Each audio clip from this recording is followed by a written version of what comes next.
Squamish has been the ultimate training and I guess in some ways personal proving ground for me. I've been climbing here since I was a little kid.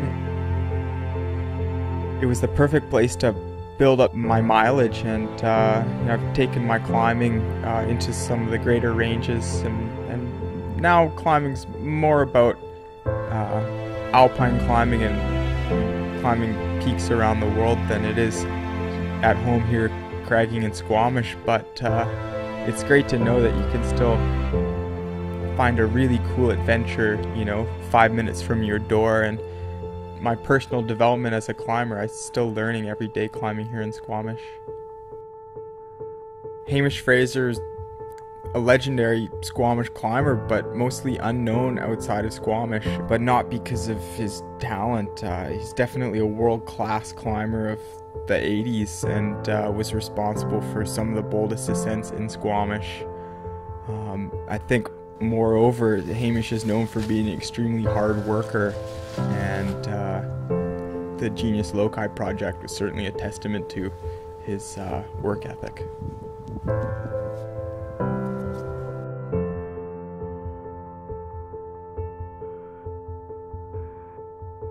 It was 11, I seem to remember it was 11 days on that first pitch, and there were only 7 bolts. And that was because some days we come back and I couldn't even get to the bolt I drilled the day before. It was a little depressing. What we wanted to get out of that climb was a great route that was going to be mentally challenging. I really liked that end of the rock climbing, and I wanted to get that into Genius Loci, and wanted it to challenge people's brains as much as their strength. It was a slightly different way of thinking maybe back then than now.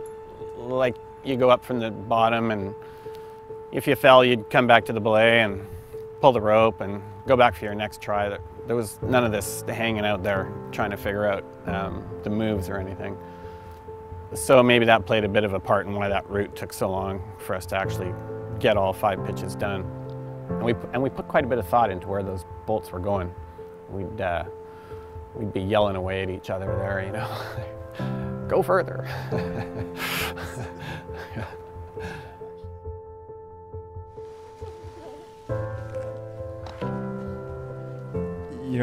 For me, just climbing that pitch and dealing with the runouts and clipping those bolts is, hard enough for me. And when I'm up there, I just have to chuckle because I think of just how hard it would be to stop and put in those bolts, that I can barely clip.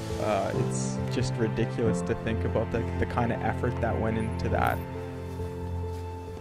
There just wasn't ever any question for me. I just wanted to hang on to that ethic, and couldn't see any reason to do otherwise. It just seemed like the wrong way to go. The rewards from that style of climbing were huge. You're in for a long haul, and it's going to take quite a while, but that was just fine. Like I say, we weren't in any rush at all, and we were having the time of our lives, so it didn't really matter.